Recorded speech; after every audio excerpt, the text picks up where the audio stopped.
Hello, beautiful muses. Welcome to Cosmo Muse Tarot and your July 2023 outlook. So we have 4 cards with 4 stones on them to pick.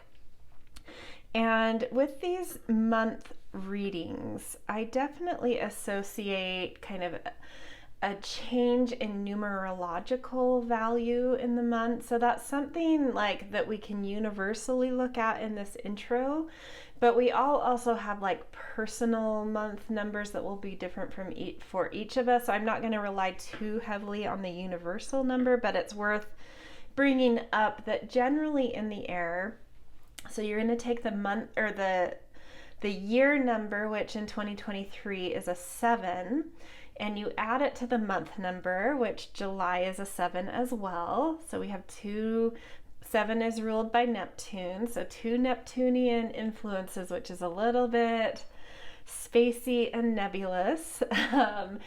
But then you add those together to get our universal month number, and they add up to 14, and then you reduce those down to get a single digit, which is 5.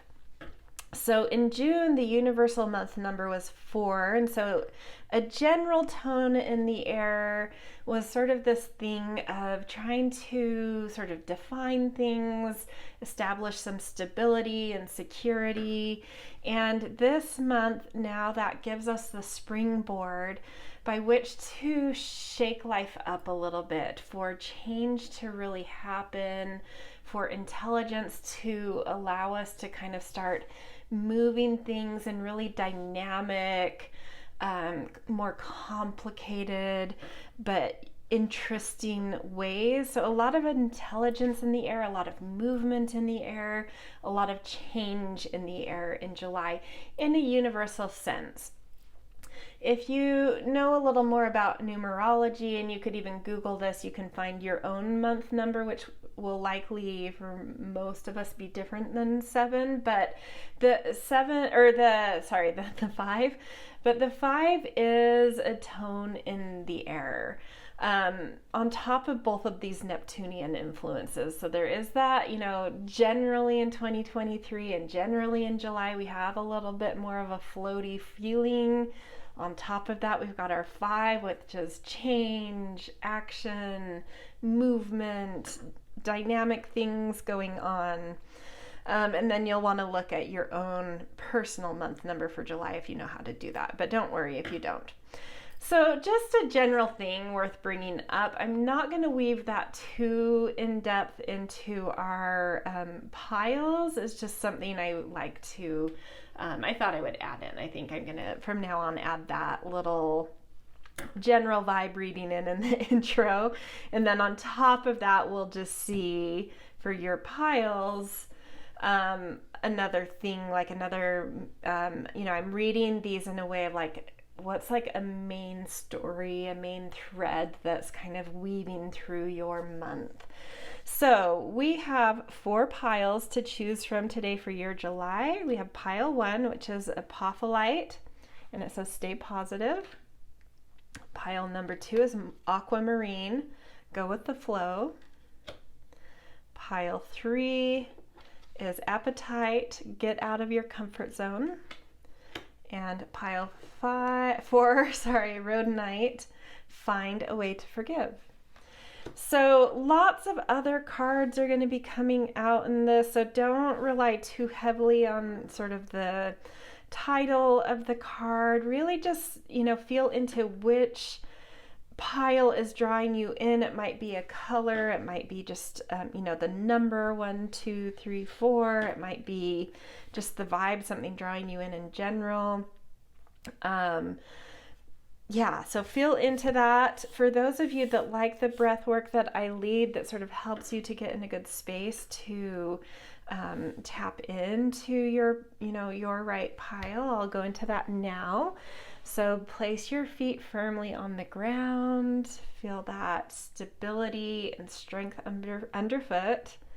And take a deep breath into that. So into your body, wading into it, really getting embodied.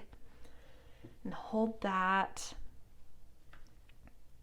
And then exhale. And now take another deep breath in, and this time suck the air up, up, up, up into the space between your brows. Hold. Suck in a little more to add pressure. And out loud, exhale, opening your crown chakra. And then look over the 4 piles and ask which is the one with your aligned July 2023 reading. Okay, timestamps are in the descriptions, and I will see you in your readings. Hello, Pile 1. Welcome to your July 2023 reading. You guys picked Apophylite with Stay Positive. So this is going to represent sort of the overarching theme of July for you.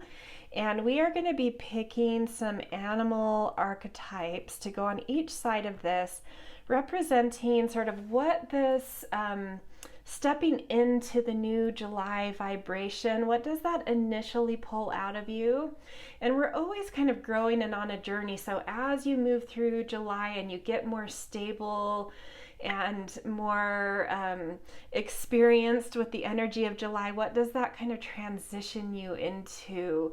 So moving from one kind of animal quality into another one, so you're like more experienced in the energy of the month.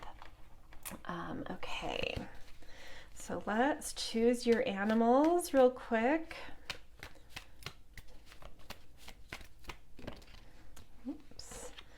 Black egg is what you're going to be stepping into July with, what July's energy will initially bring forward from you. And then once you get kind of practiced at July's energy, as you move through the month, you will transition into unicorn. So a very spiritual month.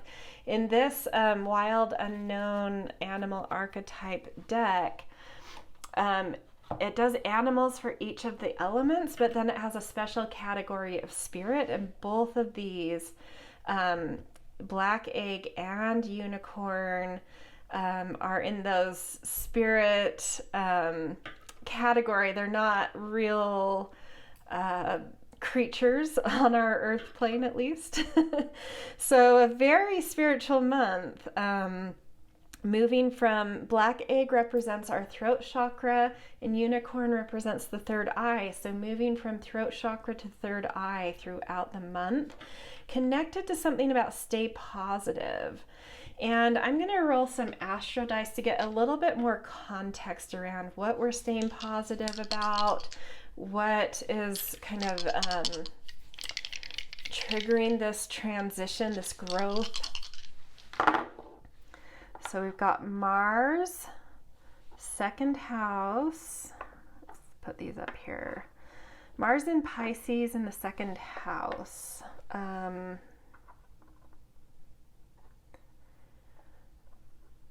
So that initial energy makes a ton of sense to me, because the second house has a lot to do with really coming into a deep sense of self-value and self-worth, and really understanding what we're worth, and then being able to use our voice to voice our worth, to feel confident in our voice. And then finding, with Mars here, finding some confidence and assertion in that ability to really state and express your worth. So there's something here about really, connecting into a positivity around your self-worth, and being courageous and direct and forward about expressing something about that.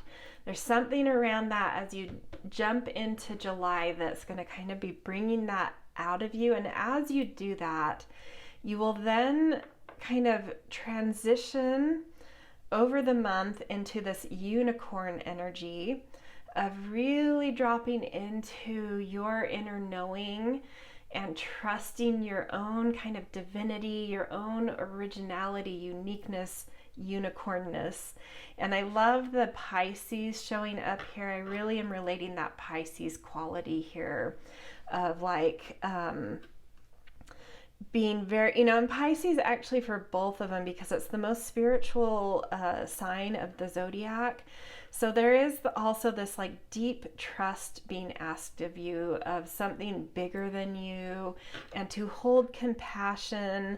And so the stay positive also takes on another, added layer for me in the context of Pisces, is that you may be walking through some shadows this month and needing to stay positive and compassionate about that in order to stay at that really high spiritual vibration that allows, those angelic helping hands to come in and really guide you and kind of just be surrendered into that more spiritual energy this month, and allowing it to orchestrate life for you. Yeah, so kind of moving from a little bit more forcefulness coming into the month, like something you're needing to say, needing to speak, and then just kind of, melting into the positivity of that, of whatever that thing is you need to speak, something positive about that, really just surrendering into that and then letting the universe take you on a ride. Yeah, so really beautiful. Okay, let's get a little more context on each side of these. I've got embracing. This is sort of like the floodplains coming in to bring new silt to the soils, new fertility to the soils, but it can feel a little bit messy and overwhelming, and a need for like patience and in the meantime. So in the context of this black egg and throat chakra,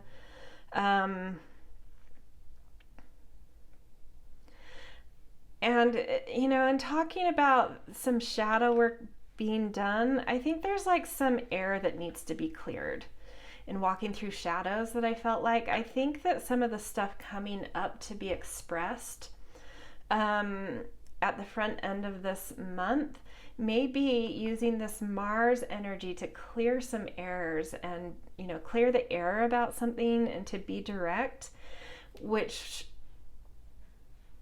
will serve something about really feeling more whole and more beauty in your sense of self-worth, and finding kind of a trusting, positive way of saying whatever it is you need to say. And I don't necessarily think this confronting is like, I need to confront this person or this issue. It's just like something, it's a little softer to me. It's just like something's coming up that you need to say in a really direct, clear way, in order to clear the path, in order to help these floodplains recede in an, in the way, like in a really direct, timely way.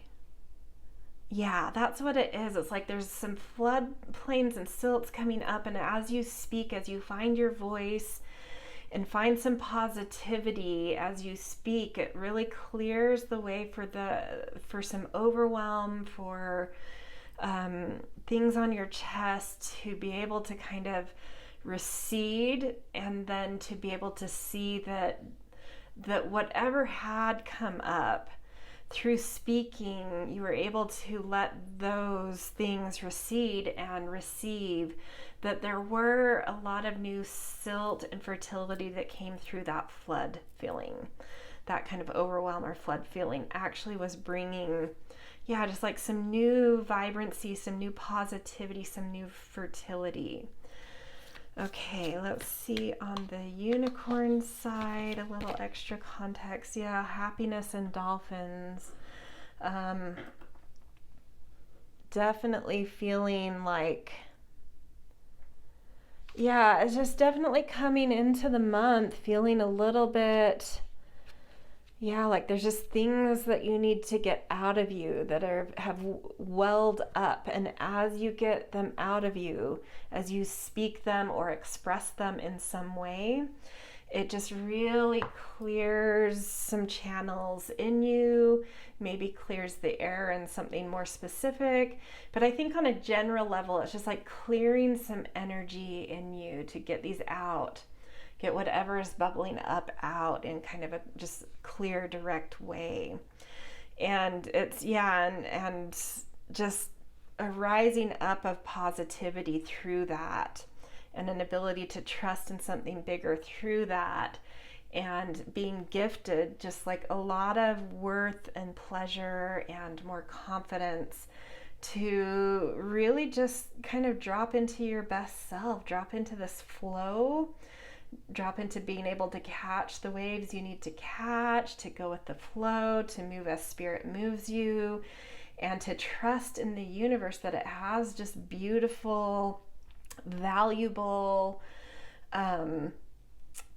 inspiring things for you to engage with this month. It does, I mean, it just feels like a really, yeah, I mean, other than this front end of the month of like just needing to express something to clear some channels for you, it's just moving into such this beautiful, summery, positive, sunny, joyful place.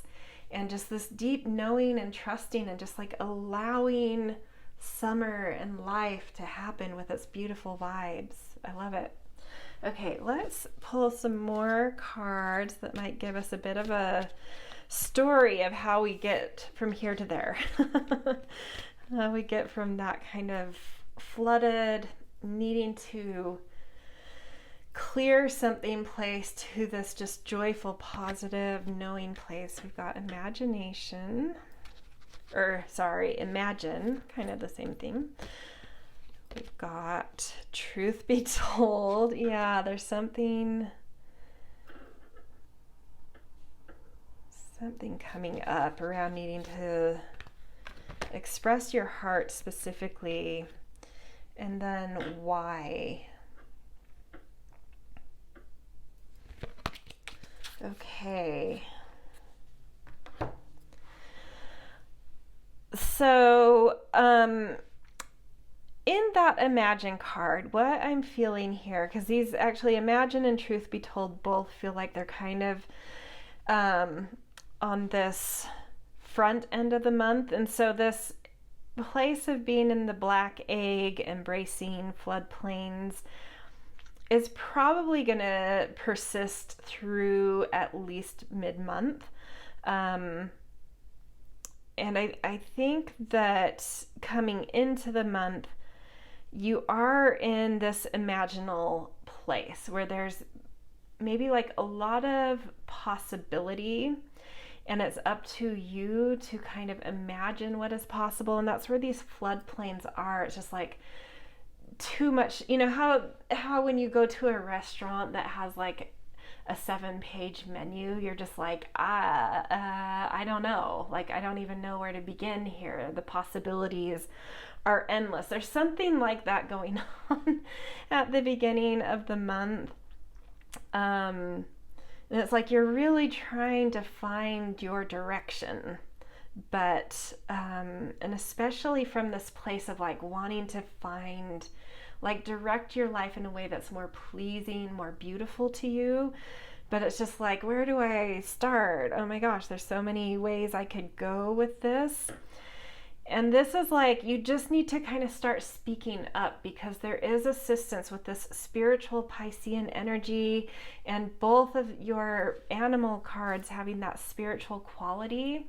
Part of that voice might be speaking up to spirit and asking, actually all of these pertain to this front end of the month. Why? This is about asking questions, using your voice to ask questions in order to get clear, in order to find your direction, in order to know what your truth is to be told.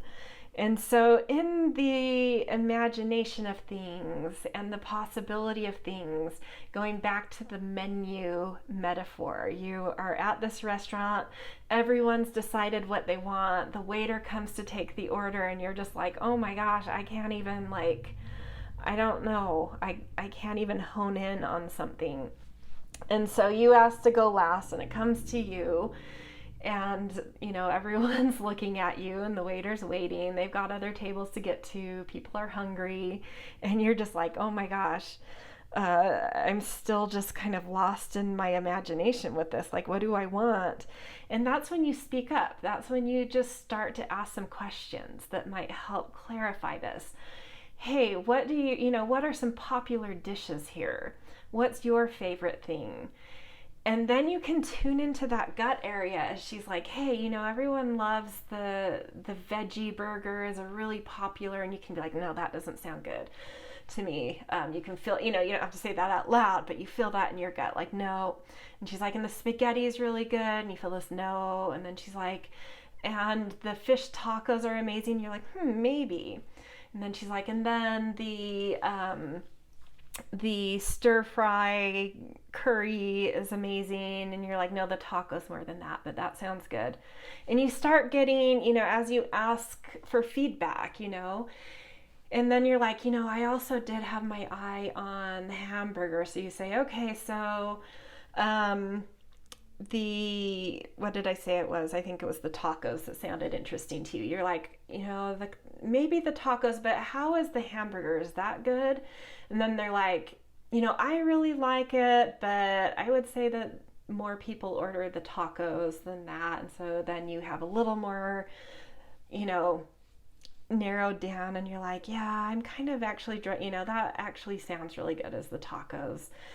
And it just, like, by kind of asking some questions, it helps to have some reactions to things. Like, no, actually that doesn't sound good, as you're getting feedback from your questions. Like, you can get those clear yeses and clear nos, and you get to your truth, and then you can speak your truth. I'm going to have the tacos.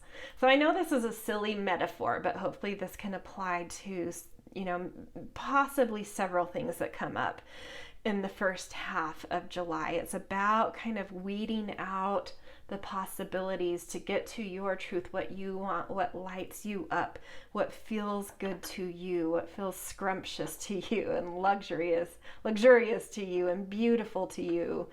And then once you have gotten through your questions and you've said, I want the tacos, and there might be 6 different things that happen in this type of way for you, where you're just needing to clarify and be direct, and find your clarity, find your truth about several things that are coming up at the front end of this month. And tapping into that universal quality of this month I talked about in the intro. It is a little bit of a dreamy month, and it is a month where there are a lot of choices and a lot of change and action happening. So it definitely makes sense to me that there is a group that's in this sort of like, oh my gosh, there's all this dreamy energy and all this change happening, and I just need to find my direction in all of this around several things. And so I am just getting this, and it's like, yeah, when you get totally overwhelmed and totally lost, start asking questions, and it will help you to get to your truth. Even if it's just asking questions to yourself, like going back to the menu, maybe you're not asking the waitress or waiter this question. Maybe you're like, okay, well, a sandwich might sound good, something Mexican might sound good, and something in a stir-fry category might sound good.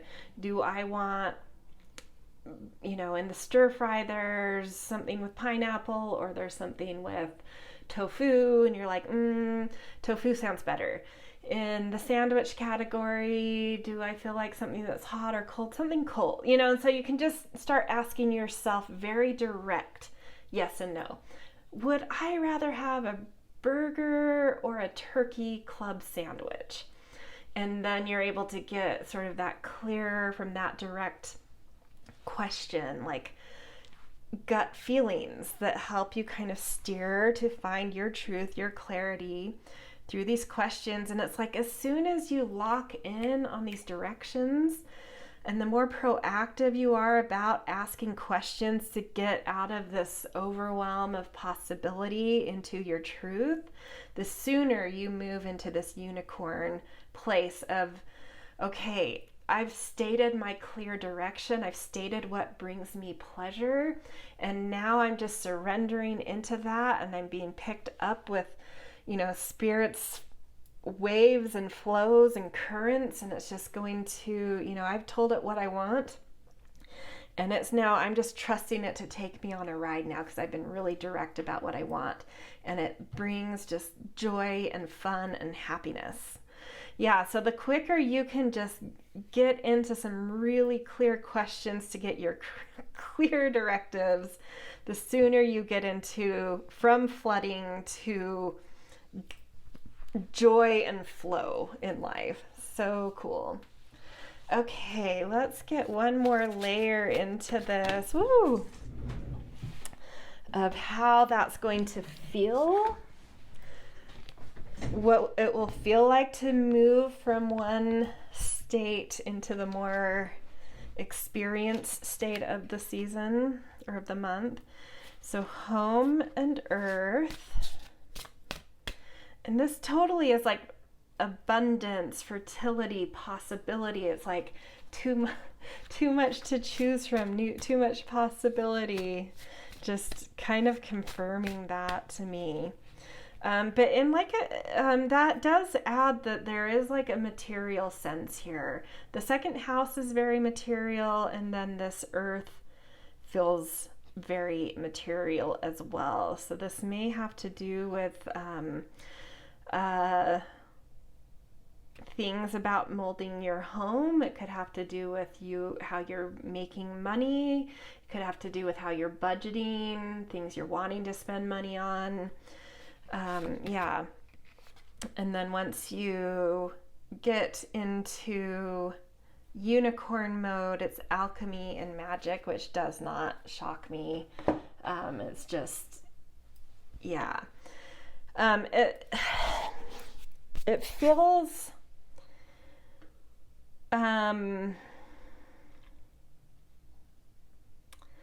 it feels in this front end when you're in kind of the floodplains, needing to find your truth, needing to get clear direction.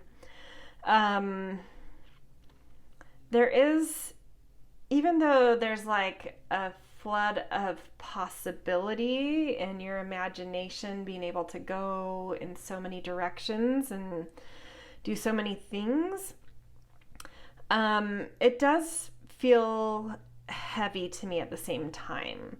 Like there's a lot of pleasure to wade through, but it's weighing heavy. And the more you can just weed out possibility, limit the possibility, and get more focused and clear, the more things kind of lighten up and feel more magical. And alchemy, in terms of like changing baser things, even baser motives, into much more light, positive, getting back to this Apophylite, stay positive, into lighter, more etheric, positively charged ways of being. Not that the denser energies are bad, they can be incredibly pleasurable, this material realm. But when it's like too much to handle, too much to know what to do with, too much weight, sometimes we do have to lighten that material load in order to kind of move life, move our spirit, move into a happier place. And there's something about that this month where you need to get a little bit out of these dense material places into these lighter etheric places. And it means limiting and focusing really clearly and really directly on only what's bringing you the most pleasure and beauty in the material realm and kind of weeding the rest out so that you can lighten up and like really have fun in the second half of the month, or just depending on how quick. I think this is actually individual how quick you each move through this. Even though the story down here was all pertaining to this front end, it made me feel like that might take longer to get through. Some of you may do it in days or weeks, but some of you it may take 3 weeks to get through, like I think it's individual here. Yeah, amazing. Okay, we are going to do just a few tarot cards and then we'll do a divine feather message to end. Just anything else that Spirit wants to add to this, whether it's adding context or bringing in new information. The Devil. There's a lot of attachments here. You need to let some things go in the material realm. It's weighing you down. You're too attached coming into July for some reason. The vibration of July as you step into it, it like immediately kind of sucks you down into like wanting to hold on to everything and hoard everything. Not necessarily in a bad way because it's like pleasurable, but it's going to flood you. And yeah, you're needing to find ways to let go of certain things, to really hone in and be direct and clear about specific things that are bringing you pleasure and don't feel too heavy, and letting go of the rest in order to actually experience joy and happiness. 5 of Cups. Yeah, you're needing to let some stuff go. I don't mean to laugh with this card, the 5 of Cups, because it can be really hard sometimes to let go of certain things that we have attachments to. But this is asking you to, it's time to, this is a month that's bringing up some stuff about that you need to let go of. You have some emotional attachments to some material things that it's saying are weighing you down and preventing you from seeing your more positive expression and your ability to connect into flow and spirit and like a lighter sense of happiness. Let's see if we can get the last 2 cards as advice on how to move past this. We've got the Hanged Man. You need to, flip your perspective.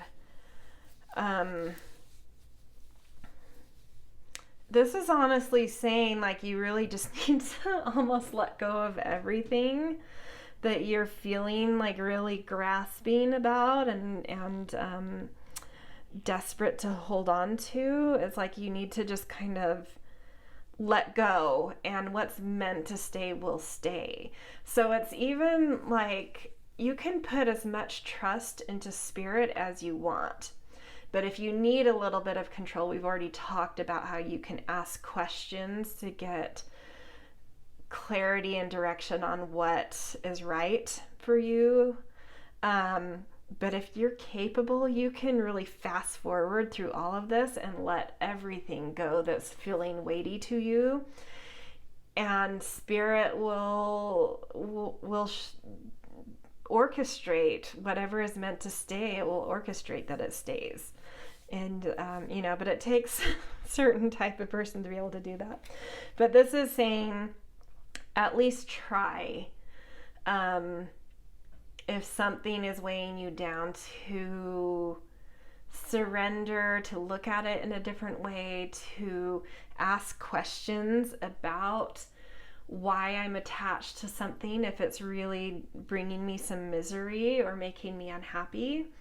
How can I let it go? Spirit is here to help you with those types of things. So you can ask some things of spirit if you need help. You don't know how to let go, ask. And then 2 of Swords, decisions. You're needing to, cut through it. You need to get off the fence, make some decisions.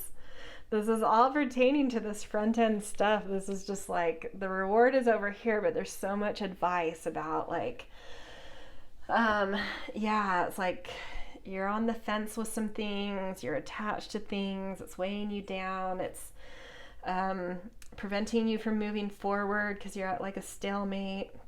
It's like it's time to ask for some spiritual guidance. It's time to ask questions in general, both to yourself and to things outside of you that can be helpful, to get really clear, to cut some cords, to let go of certain things that are just heavy, and to just make some decisions and move forward, and all in the spirit of what's positive for me. And that will just bring so much magic, so much lightness. And this unicorn, when you get to this point, you're not going to look back on anything you've let go of, anything you've weeded out.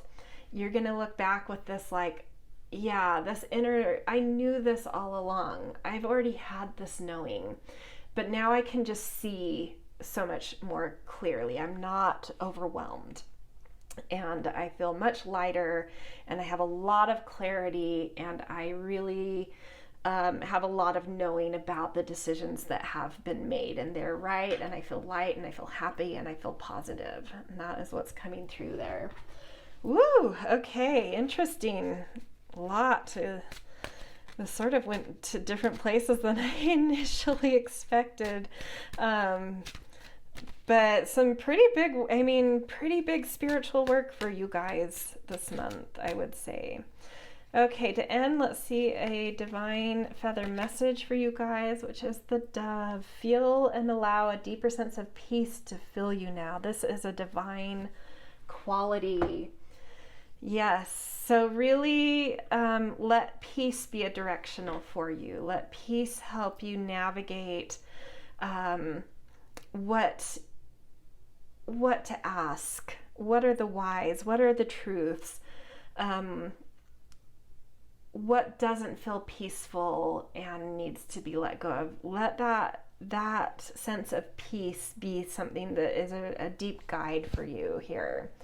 And by the end of the month, you will be in peace, and hence light, positive, happy, and knowing about where you are and what you've been through. So, quite a reading, you guys.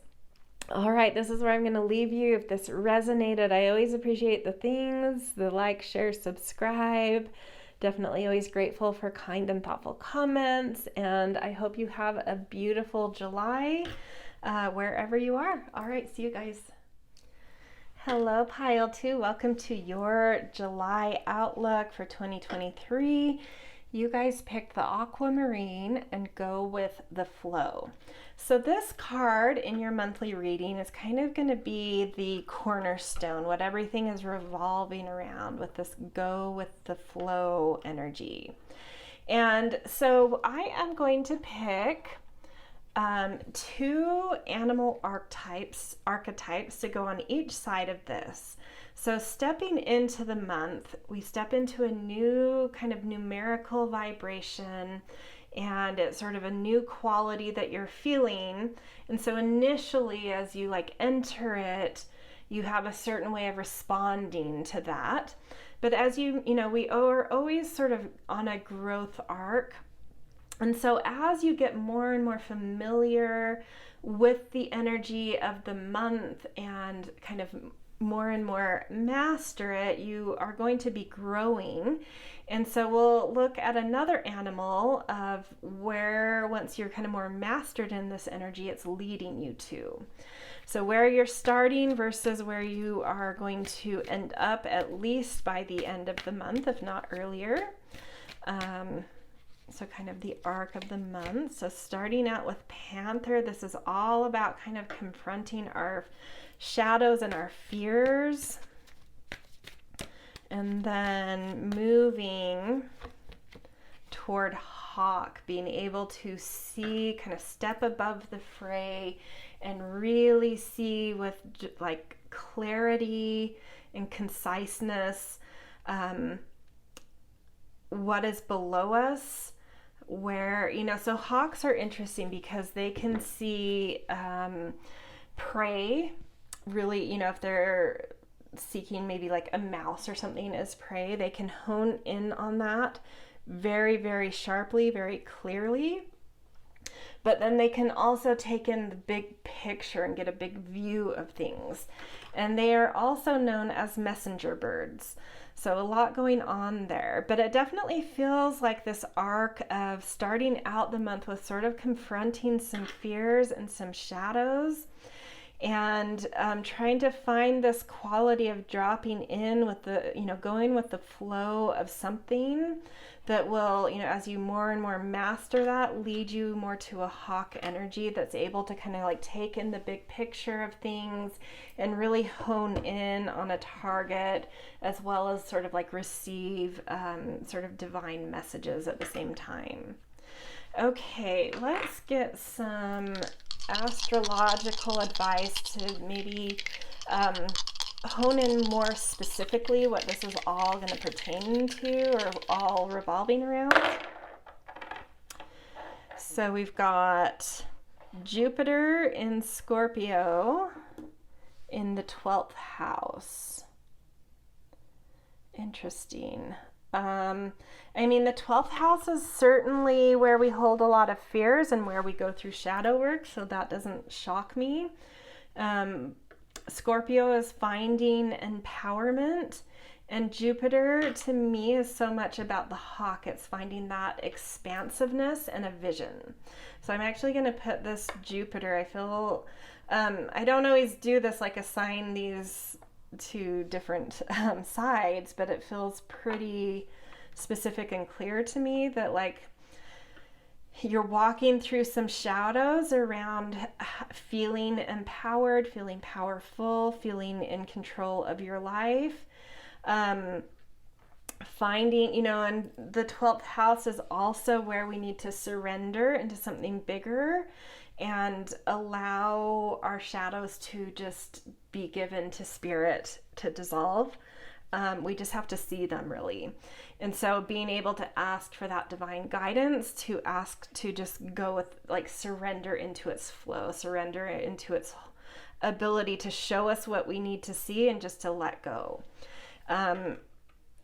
So definitely, really doing some deep work this month around connecting with spirit and shadows, around what we need to see about our power, what we need to see about the way we've been able to have control over our lives, have control over our resources, all of that, and falling into a flow with spirit to help take care of these things for us, help us see what we need to see, and ending up somewhere where we have a much bigger picture, a much bigger vision, and optimism and hope about some new expansion that we can allow to flow into our lives now that we've seen what we need to see and have worked through some shadows here.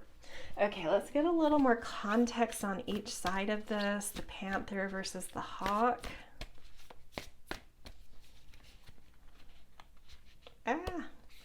So not wanting to come out.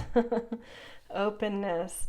Resistant, that card was resisting coming out. So there's resistance to just being open to spirit. The shadow you may be needing to see is like needing to over control things.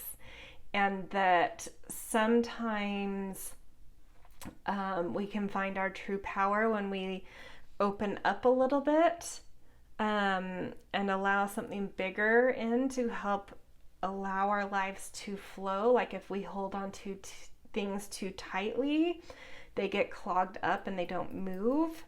That's what I'm feeling like. It's like when you Scorpio, 8th house, Pluto, all of those, to me, you can use plumbing metaphors. It's about getting under the surface of things to see how resources that empower our lives, or that we have to help empower our lives, are flowing.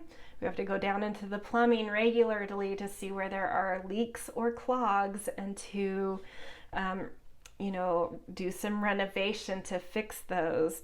And to me, I think that there's some clogs for you guys. You're not allowing your power to go out. like letting go of it a little bit, which then doesn't allow power that can be shared with us to come in either. So there's like a clog there, and it's just like it needs to be open, like something needs to open in you.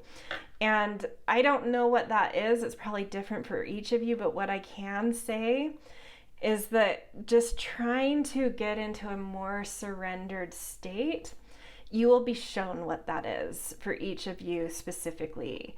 This 12th house shows you what this is. You just have to be willing to witness it.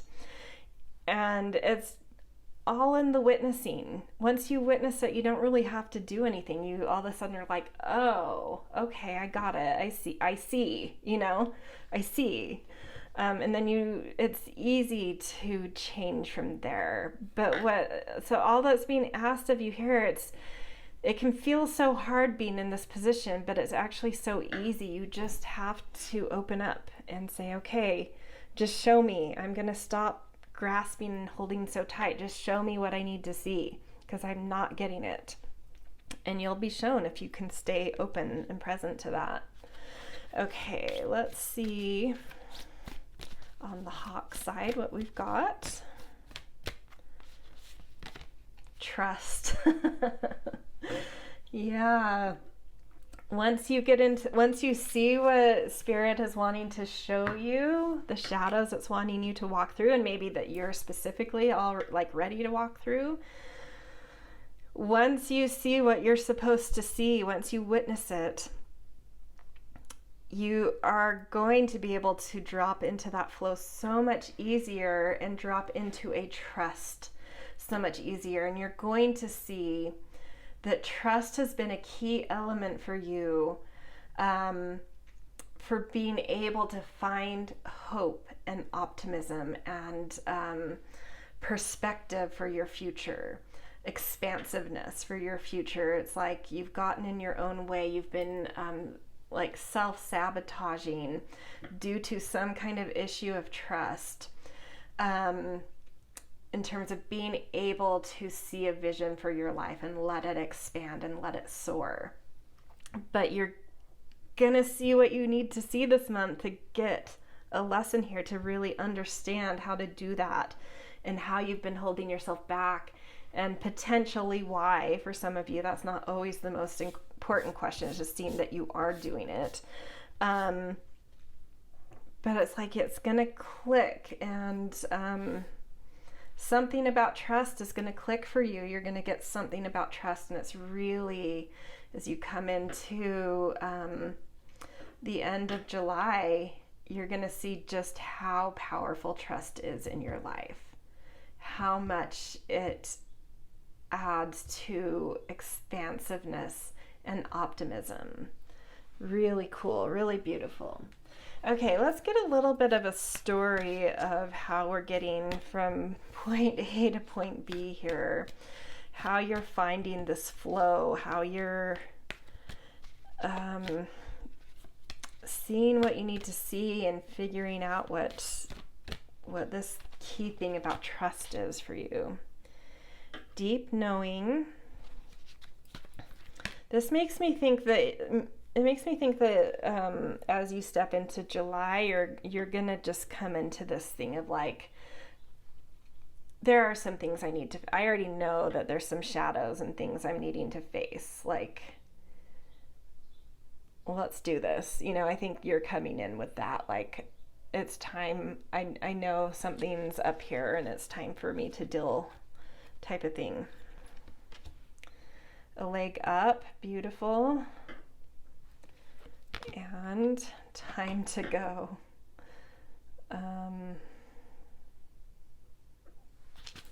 Connected to, right next to trust too. Yeah, I mean, I think this is a double meaning for me. You're going to come into the vibration of your July and immediately kind of respond with this panther-ness. But through this deep knowing, something that's already been stirring in you of like, yeah, there's some things I really need to confront, some shadows I need to confront about empowerment in my life, and how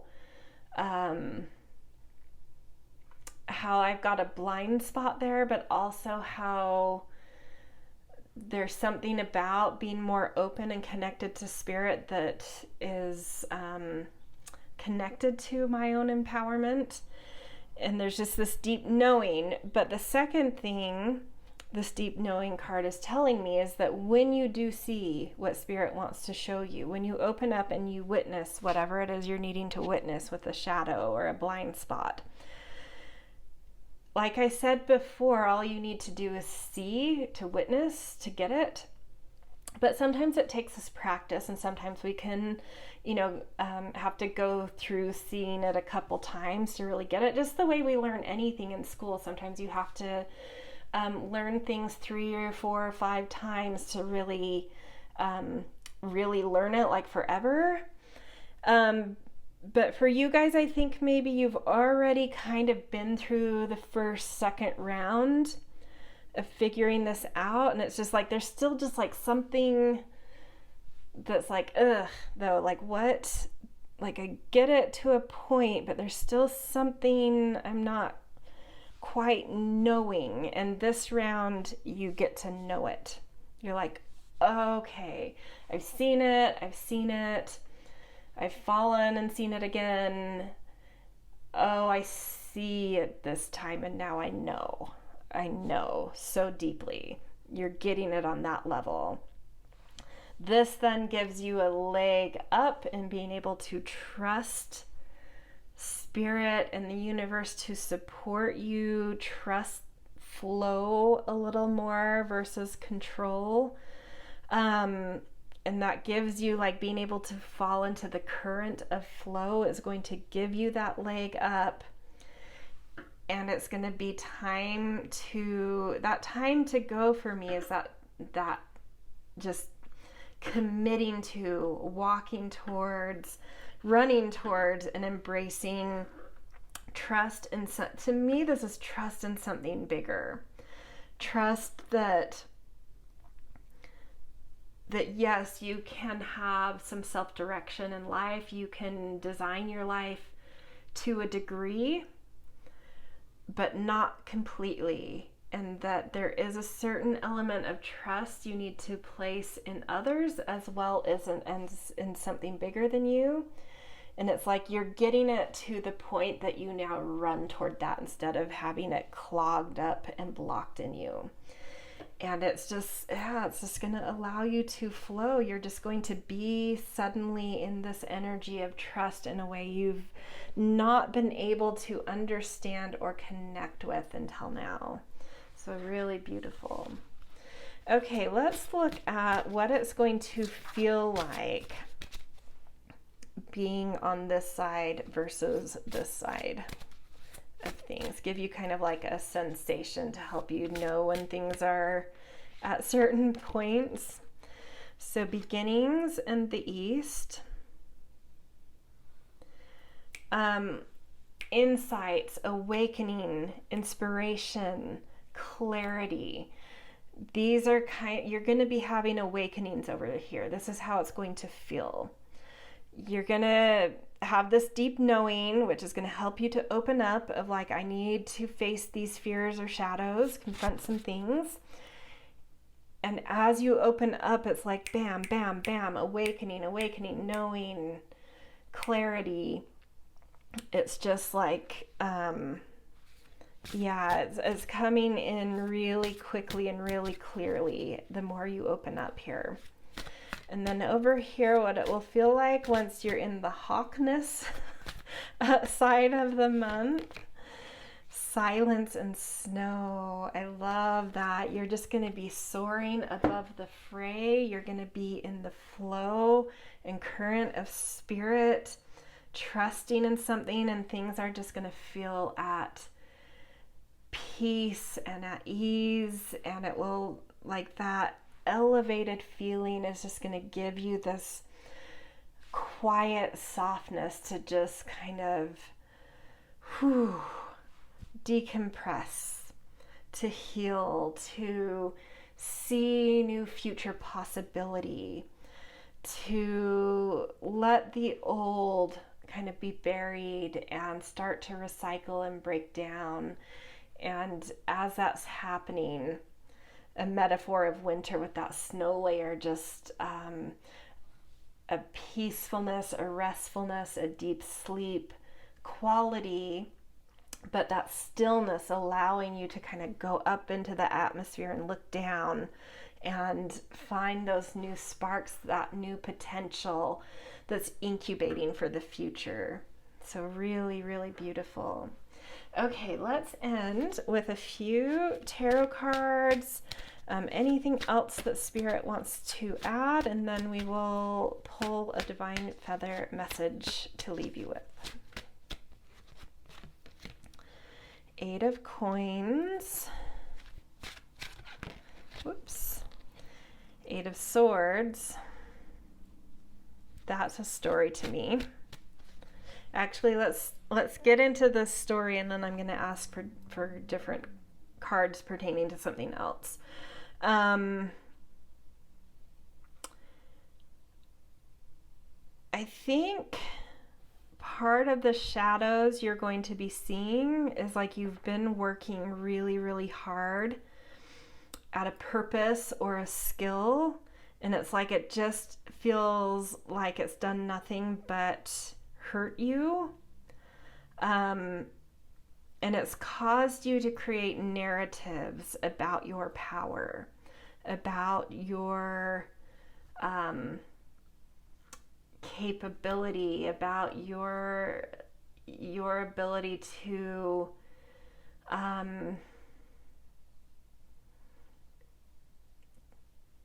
feel your power in life. There's just like something that's just eluded you about this.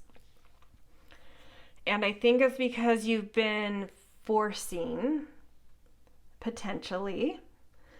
I mean, I'm going to let you guys each go on your own journey, and I think Spirit's going to show you more specifically, but I think for some of you, there's something here about like trying to force what your skills are. Like you've decided you want to be really great at this thing, and you've had this like myopic view of like not seeing that maybe this isn't your thing, and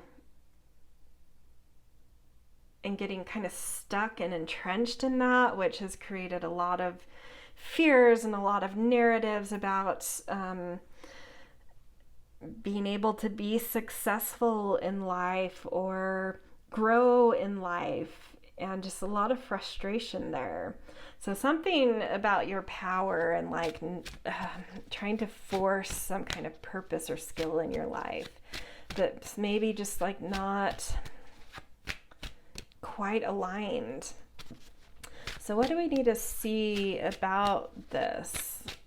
What the Empress?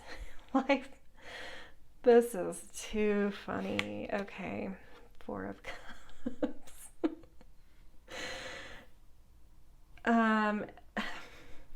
At least around, I'm not saying in totality, at least around what comes up in the front end of July,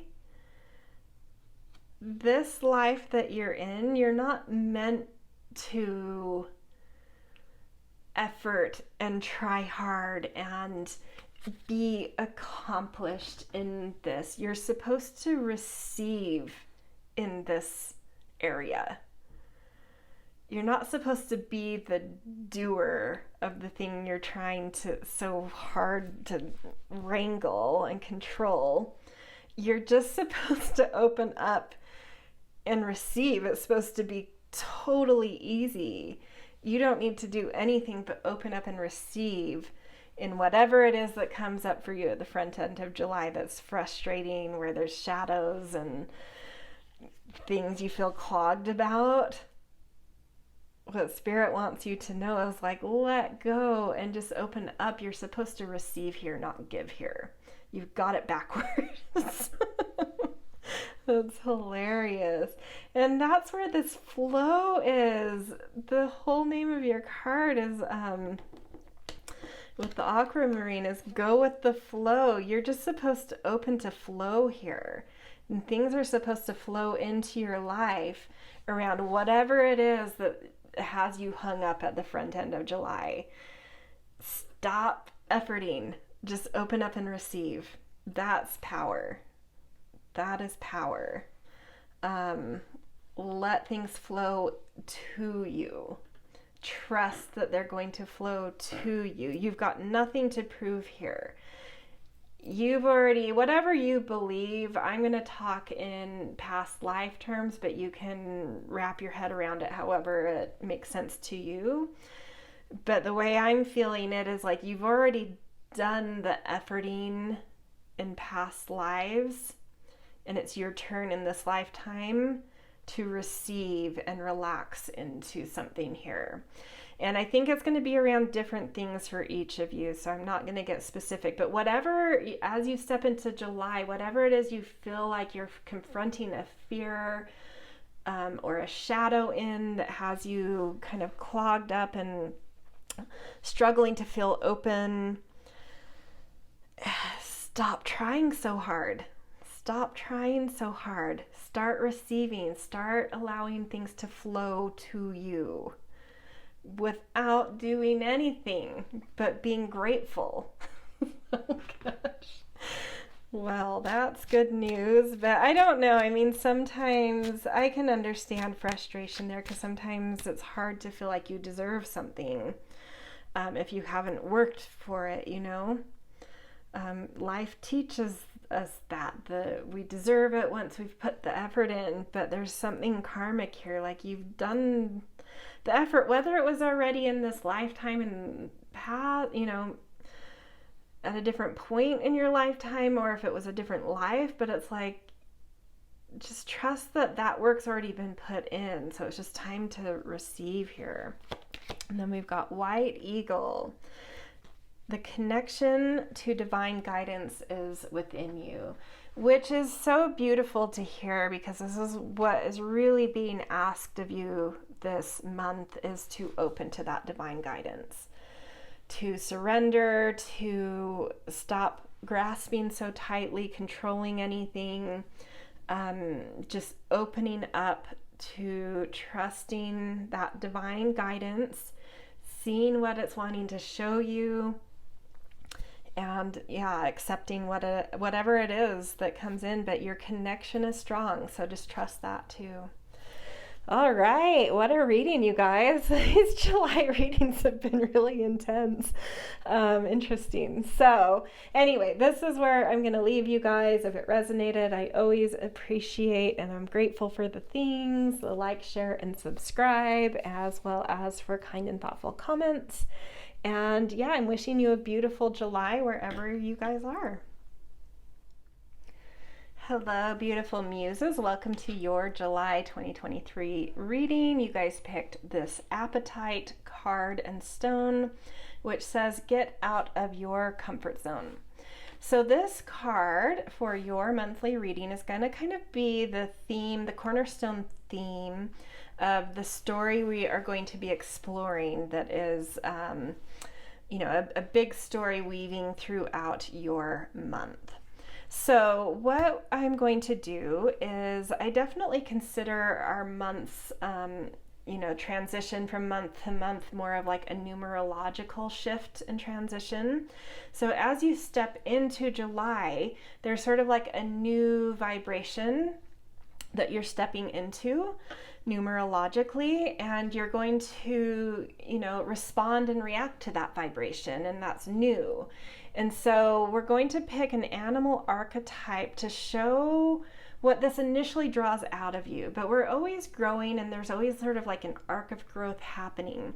So as you move through the month and you further and further master this vibration and what it's trying to push you in, you kind of transition into a different animal that, for whatever that vibration is a little bit more mastered.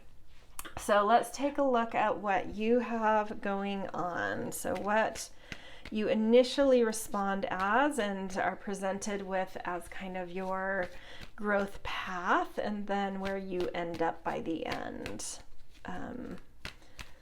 Okay, so this octopus to start, interesting.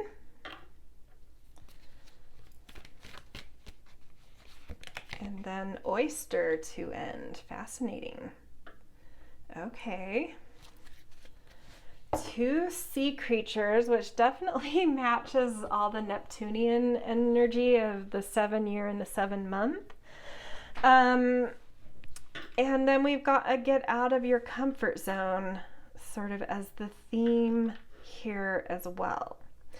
I'm also going to roll some astro dice to get a little bit more specific and honed in on the get out of your comfort zone and this growth arc. So we've got Pluto in Cancer in the 2nd house. Okay.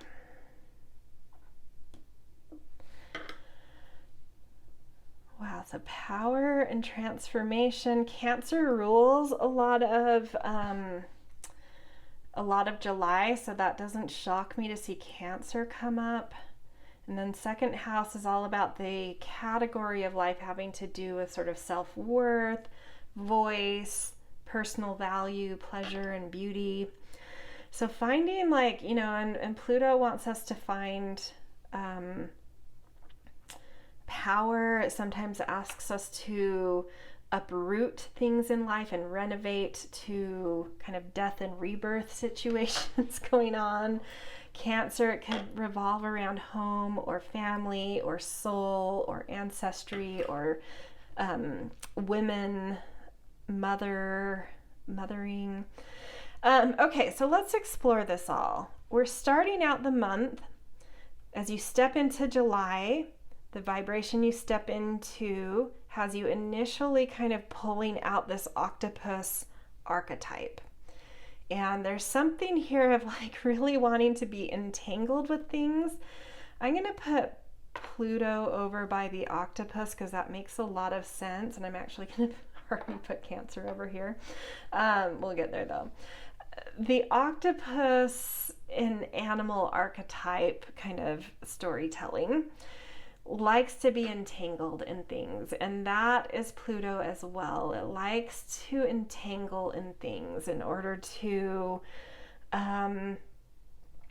be connected intimately with resources and values and secrets and wealth and power and whatnot. And yeah, and that octopus, it's like you come into the month and it's like immediately kind of know exactly what to connect and wrap your tentacles around to connect to certain power sources here. It's very fascinating. So there's like a strong intelligence. I feel like what it is I think seeing where you're going to end up, I think that you know that there's something really deep within you that holds your actual power that you need to really spend time nurturing and nourishing and tending to. But I think it scares you. I think you're resisting doing that. So as you first step into the vibration of the month that is about like uprooting your power, you're like, I'm going to do anything else but attend to the thing where my real power is. I'm going to draw my power from all these other sources. So you're entangling yourself at the front end of the month with all sorts of areas of power to try and deal with this vibration in a way that isn't making you develop that deeper power that you're resisting developing. But ultimately, this is like your comfort zone, and ultimately it's just not going to be satisfying is what I'm feeling like. Ultimately, you're not going to feel any value from this. You're like, I know how to attach to this power and that power and that power, but something is just like not lighting me up about it. And you finally are going to come to this recognition and this resignation of like, okay, I know what the thing is, where my power is. I think it's different for all of you as to why you're resisting developing it. It feels vulnerable for some reason. Different to each of you, but it feels vulnerable to you. And so you're just like, no. Because it's such a deep, I think it's something that's so deeply part of you that it's scary to share. But there's still something you have to develop within it. But you're like, even when I develop it, I don't know that I'm ever going to want to share this thing. It just feels so personal, so from the depths of my soul. So, yeah, just to claim my real power means to be totally vulnerable to my depths, to open up my depths into this sharing atmosphere, into terrain where power plays happen. And that is a huge ask, you know? And so you're doing everything you can at the front end of the month to be like, can I, you know, empower myself and rise into my power just by doing all these other things that are easy for me. And sure, you can, but it does not satisfy you. It does not make you feel like you have a voice. It doesn't make you feel life as beautiful or you as beautiful. And you're going to at some month confront that and be like, okay, I got it. What actually feels beautiful, what actually feels pleasurable, what actually would make me feel like I was in my most accurate and aligned place of voice and self-worth and beauty, is to really focus on this deeper thing that just feels so vulnerable. But I get it. I need to do it. It's not in my comfort zone, but it's where my power lays. And so if I want to claim my power, I've got to start developing this really deep, soulful thing. Yeah, very fascinating. Okay, let's get a little more context on each side here. Release. You need to release your tentacles from things you're trying to entangle in to find your power. It's not where you're going to find your power. It's inside of you. That's a pretty clear and obvious context. Love. Oh, beautiful. I feel this so much as self-love because we've got that second house energy and the Cancer energy, soul, self-worth, self-love here. You have to love yourself enough. You, at some point in this month, it's really going to hit you.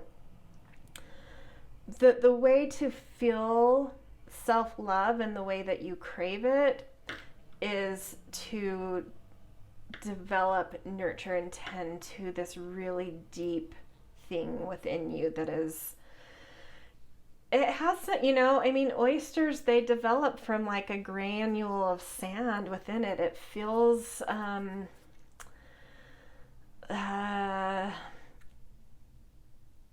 rough inside of you, you know, but that's why it like builds up this sheath of polish around it. And you have to love yourself enough to confront that thing in you that you want to develop so badly, but that feels rough to you. So that's giving me some more insight. Whatever it is deeply within you that this month, this vibration of the month is asking you to attend to, it really does hold this deep, deep power and self-love and self-worth inside of you, but it feels rough to you right now. So it might be something where you're a little bit of a beginner in it, but it's so deeply part of your soul. And it's just time to give in to developing it because it is so deeply a part of you. Yeah, that's what I'm getting. But I think as you know, come into this energy of the oyster at some point in July, the love you've had to challenge to succeed to this is all going to start going into the oyster. And I think so much more quickly than you realize, that roughness is going to turn into the pearl like overnight. And it's going to be so much easier than you've thought it was going to be. Yeah. Okay, let's get another layer deeper. We're going to tell a little bit of a story through these cards of how we get from here to here. What is it that gets you to finally release and recognize that to truly feel my power and some beauty and worth, I need to turn to that. What is it that happens here? I'm filling this undercard. Clean it up. Happy, happy. Well, that's gorgeous. And then one more.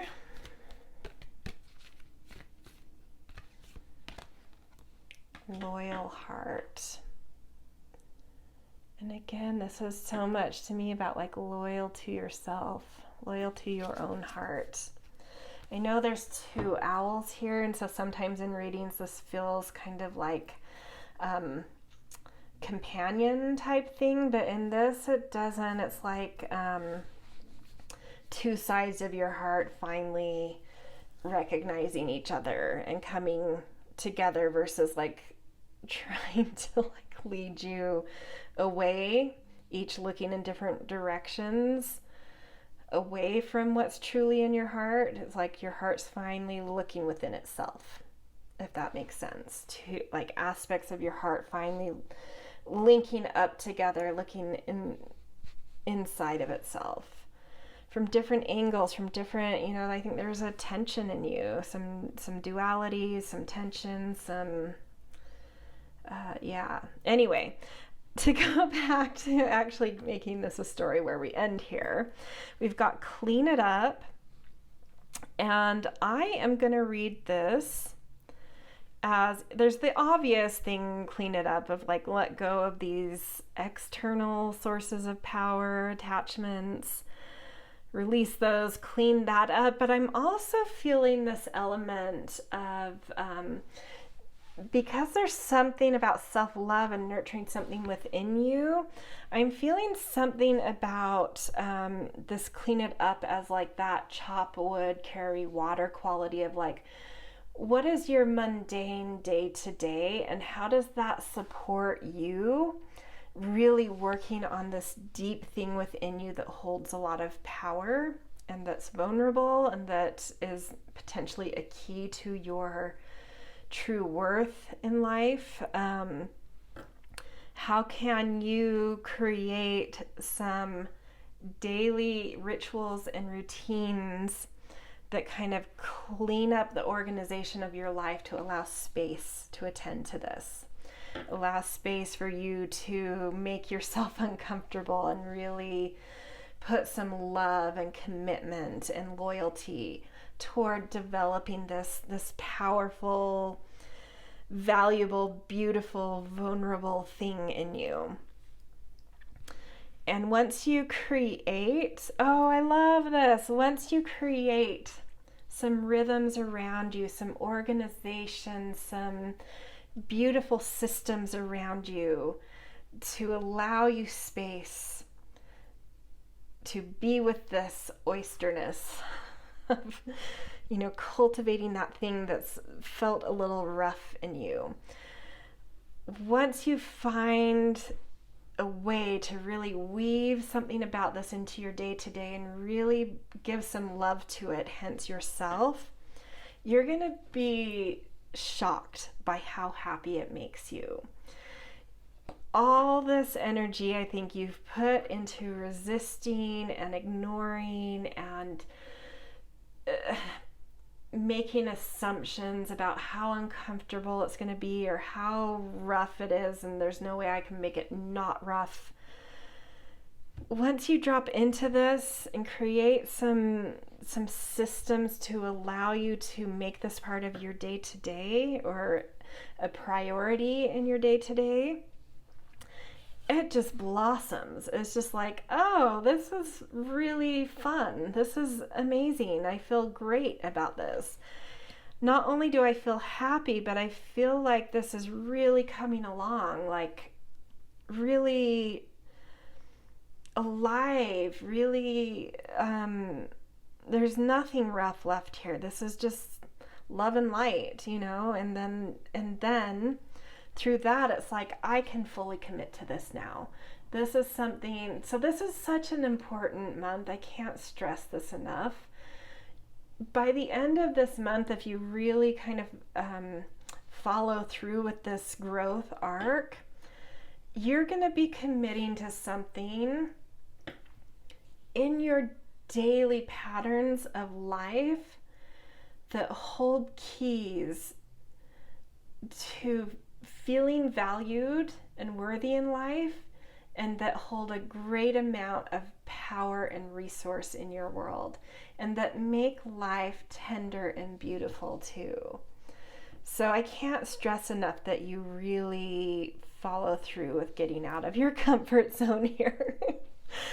Okay, let's look at what these two sides feel like to you, to kind of be able to give you something to help identify sensationally what these feel like, to be like, oh, okay, yeah, I'm definitely in this octopus thing still, versus like, wow, okay, I've actually made it to the oyster. I'm feeling that thing that was talked about. So in octopus, we've got life and breath, and in oyster, we've got building and atoms. So I'm not gonna lie, I think it is gonna be hard for a lot of you to get to move from octopus to oyster, because I think octopus mode of connecting to power is a comfort zone for you. And you know how to live and breathe that. You know how to make that work. You know how to organize it into your life. This isn't a problem for you. And so you can just go on autopilot here and ignore those deeper feelings of dissatisfaction and not feeling the beauty of life, because you're able to breathe life in a certain way, in this way. So even though life feels alive and active and fun, there's a deeper thing within you, though, that's not satisfied. So it's going to take some tuning into yourself to get a layer below just feeling like you're breathing life in and out and active and in your zone, to recognizing, but at the same time, something's missing. I think you're going to need to kind of get still with your breath. I think your breath is going to have a lot of information for you. Actually, that's coming up stronger. Start to notice your breath.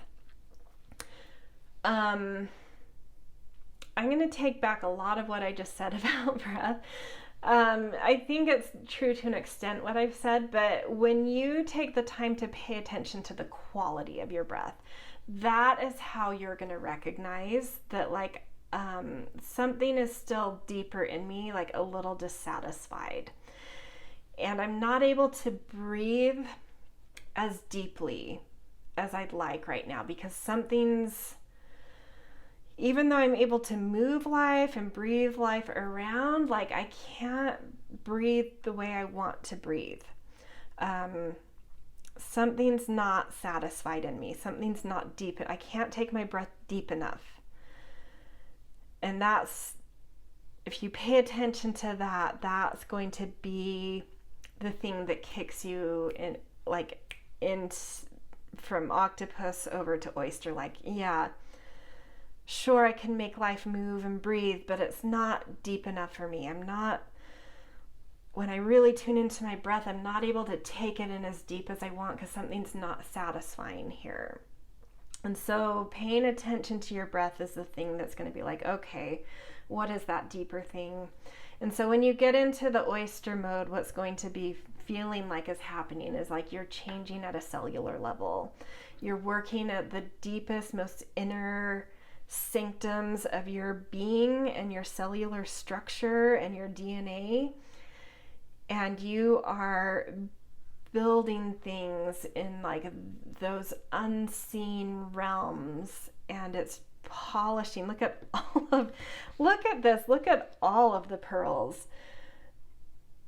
Your oyster produces endless pearls. This is an oyster that can birth pearl after, usually I think oysters just do one, but there's something for you, because it's just a metaphor. It's not real life.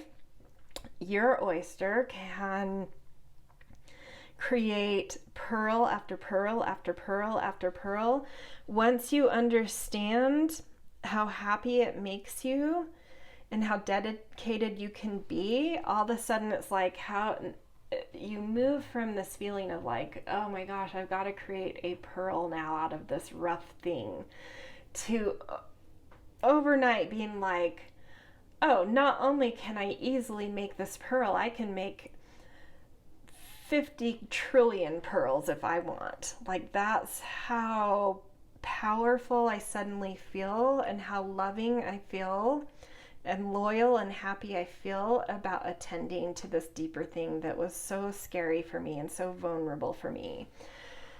But there's something that is so deeply happening in me when I attend to this thing that it builds life endlessly, just endlessly. It builds, whatever that pearl represents to you, you can build endless of them. Whatever that is for you, and it's different for each of you, whatever's that thing that feels very vulnerable and rough and like resistant, Once you switch over to really creating systems to support it daily, feeling how happy it actually makes you to do that, and really feeling that loyalty and self-love that comes in by doing that, it's like, it just like something, like a generator just turns on, and it's like, oh, I got this, I can do this and this and this and this and this and this, over and over and over and over again, endlessly. And I love it so much, and it's so deeply in my mechanics, and I can't believe I've ignored it this long, because this is a piece of cake for me, actually. And it's makes me feel so many things about myself that have eluded me. This happiness, this love, this heart space, this, but I get it. It's something that is, a real deep thing in you, so soulfully centered, that it is a vulnerable thing to show. But once you get it, and it's really going to generate some power, some self-love, and a lot of tenderness for your life. It's just gorgeous. Okay, let's look at a few tarot cards just to see anything else that Spirit wants to add. Knight of Coins, Temperance,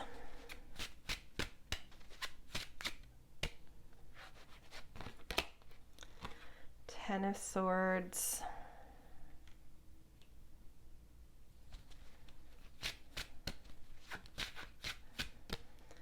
I have a feeling about what's going to come after Ten of Swords. Three of Swords.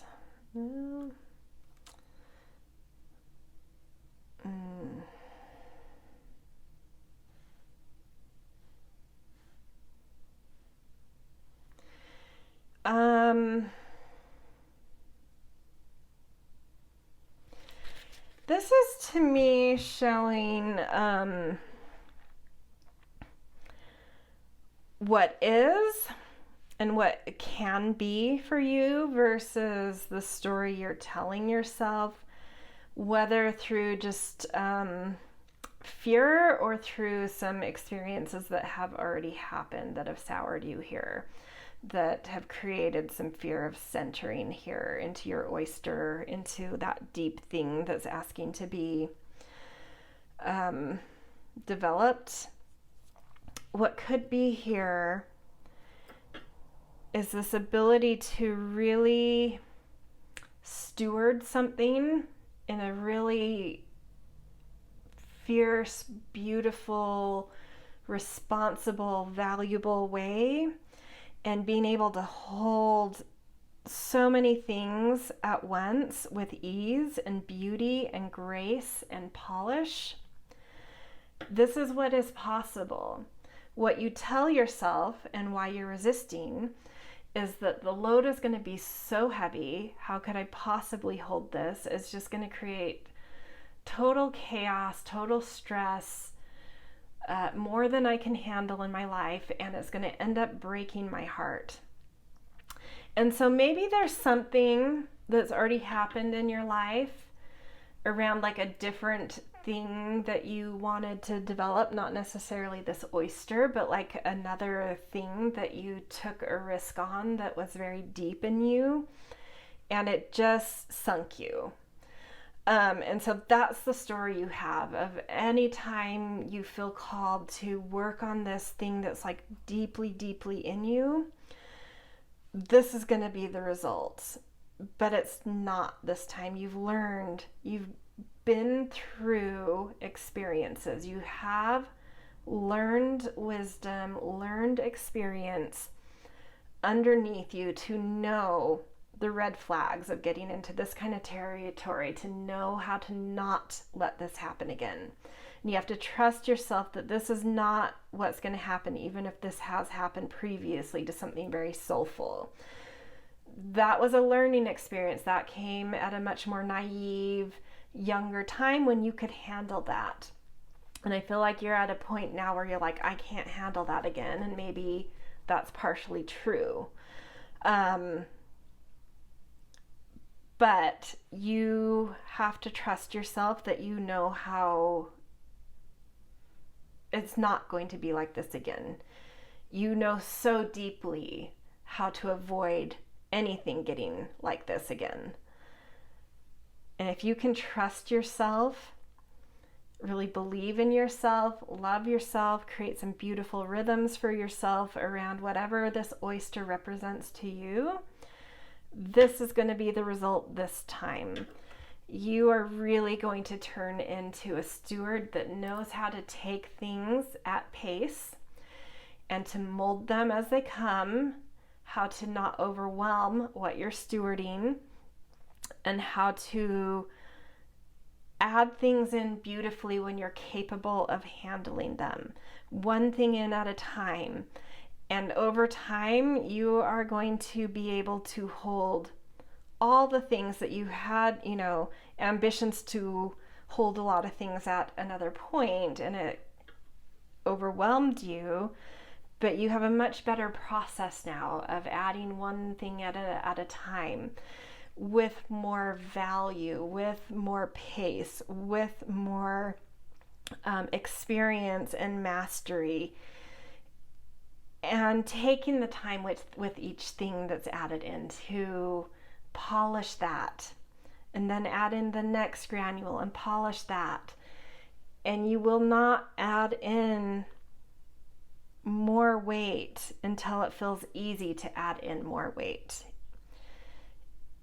And it's going to turn into this amazing ability to just design and create and move everything around this with flow and greatness and harmony and expansion and bounty. Like, it's so amazing. That Knight of Coins plus Temperance to me is just like, yes, this is so good. You can't ignore what could be. So even if you don't relate to having this 10 of Swords, 3 of Swords experience already lived, it's like in you somehow. Maybe you've seen a parent or a sibling, or maybe in another lifetime. There's something deeply in you where you still have this triggers in you because there was some experience with it, even if it was in a past life or witnessing it. But this is not what's going to happen. You are in a phase of life where you're much more methodical, much more responsible. You know how to value things and take care of things, hence how to master one thing, one component at a time as you add more and more in. And it's just, you're going to be able to orchestrate beautifully once, because you're going to do this at a really beautiful pace for you. Yeah, gorgeous. Okay, to end, let's get you guys a divine feather message to leave you with. The raven. Ooh. The universe. You guys. The universe is calling you to notice important synchronicities.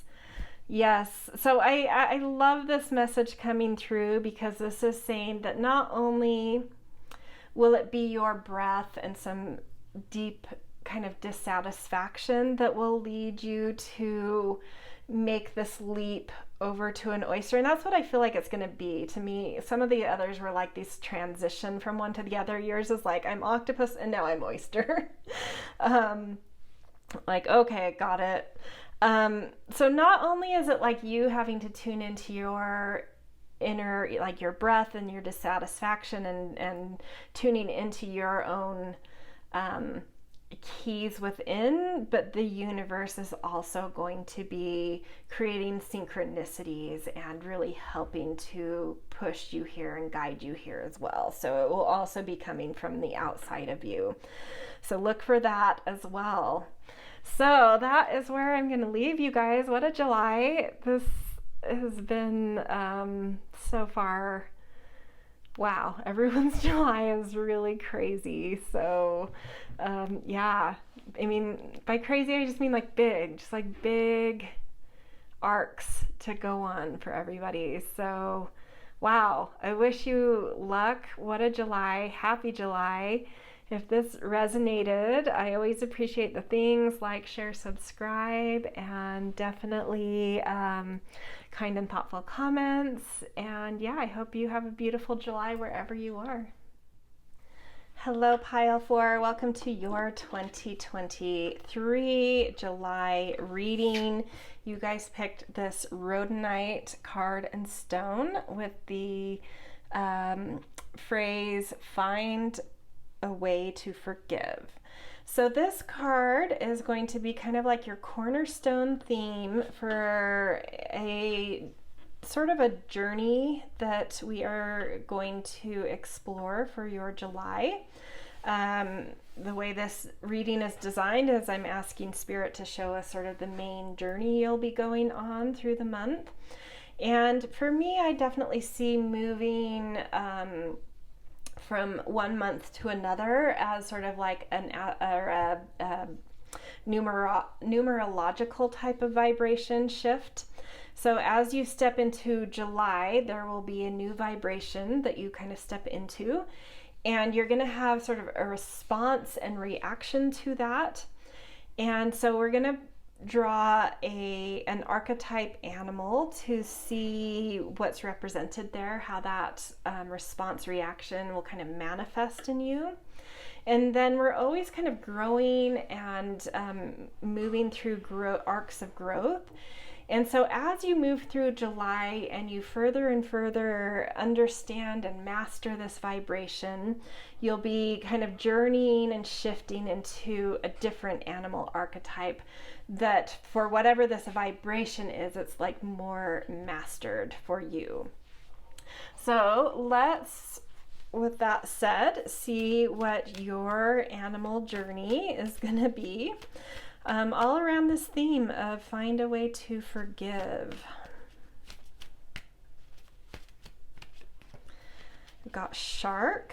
That makes a lot of sense. Something needing to be confronted. And shifting into Mouse. Whoa, that is quite a journey.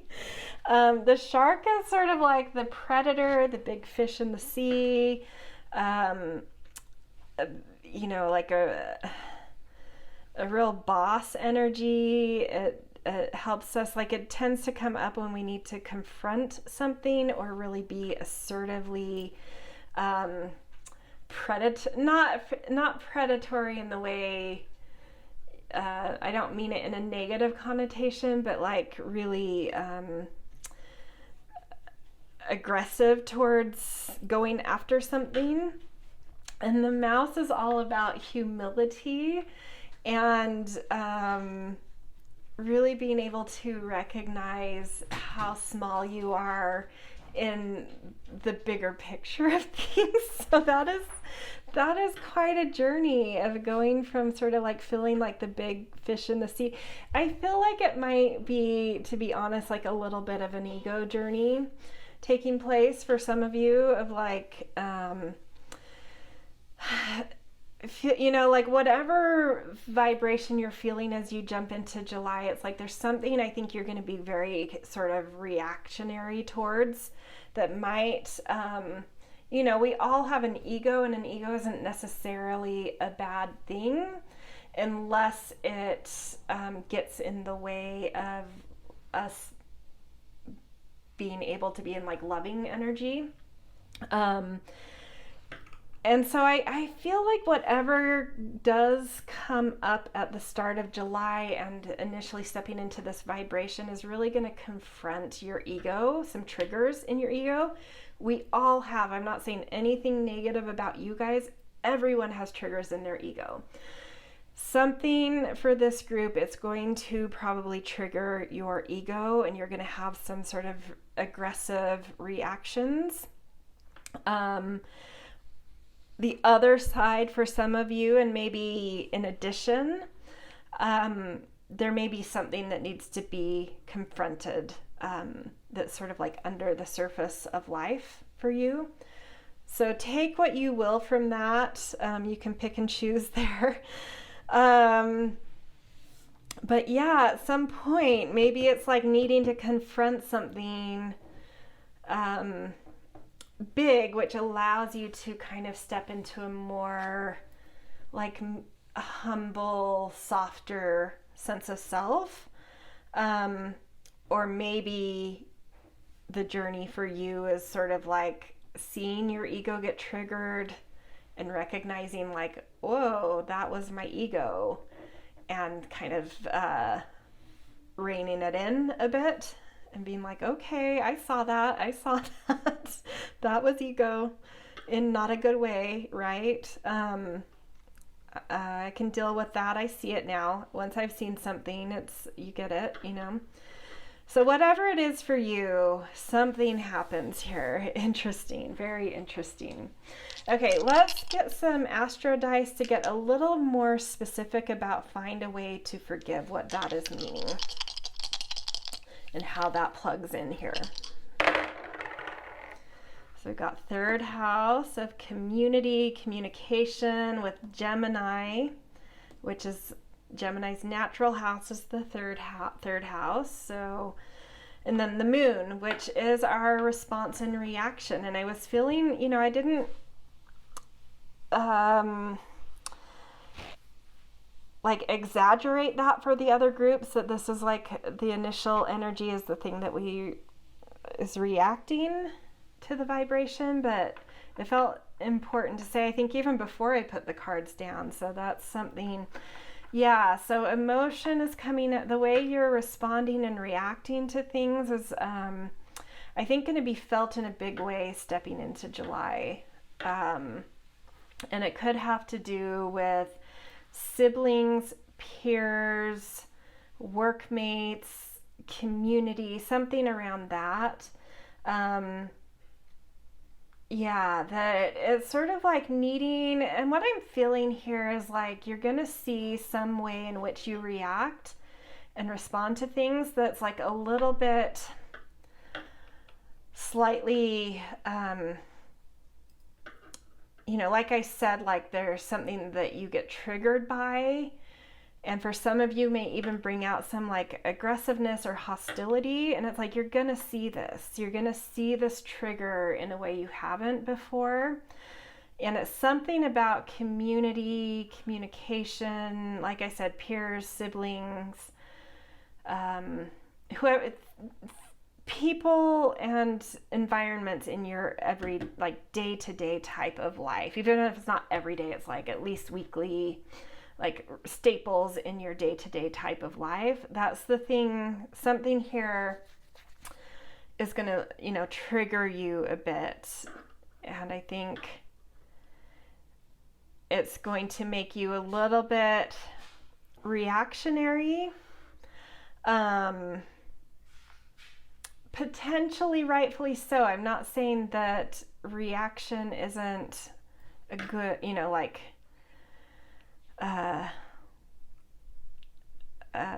what's the word I'm looking for? Like that reaction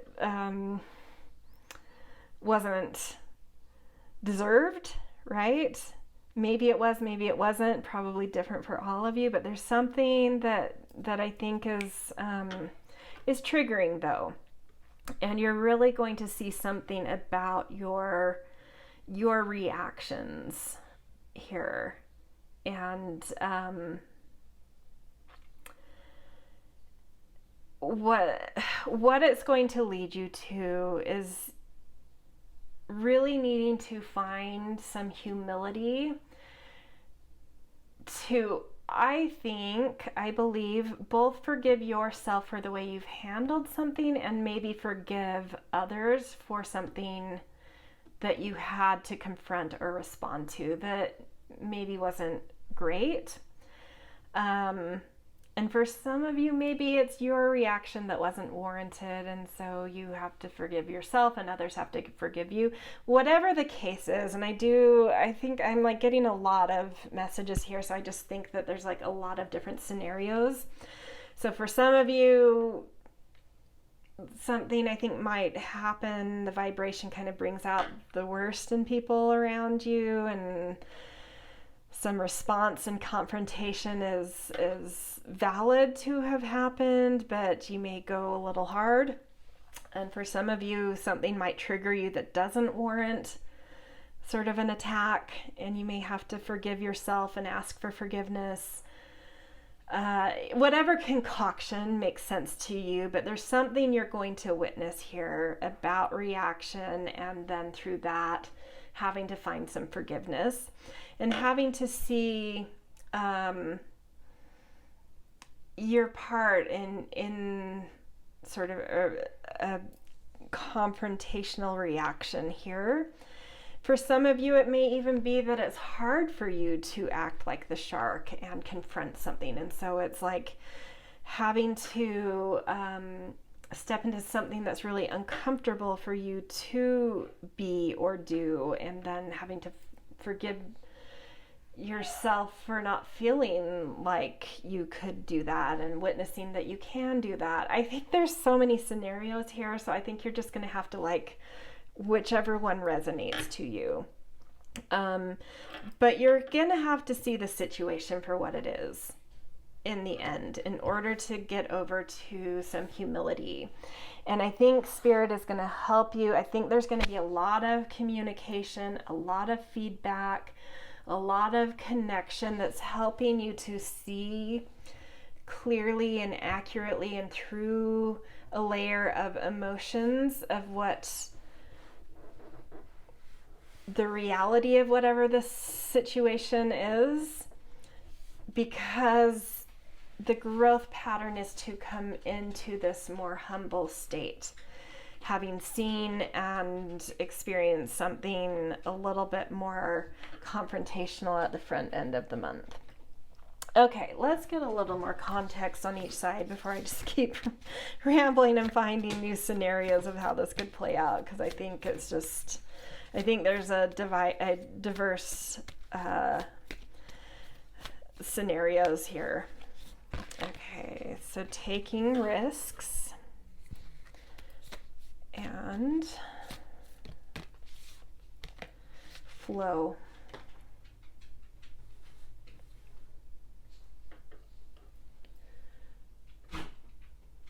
Okay, so, and look how beautiful this with the wisteria over the flow and the mouse. It's almost like there's stars above the mouse too. So there's just like a much more gentle place you're going to end up as you go through the growth of this vibration. Taking risks. So looking at the hawk, looking at the desert. I'm really keying in on this hawk more so than the taking risks. I think you're seeing something from like as you come into July, whatever vibration surrounds you, it like allows you to see something from like a higher vantage point, which allows you to see something much more completely and holistically. And it brings out this need to confront something. And it may even be confronting something in yourself. But whatever you're confronting feels like a risk, but it feels, I think, like an absolute necessity. Like it has to be done. Yeah. But there's something about how it's done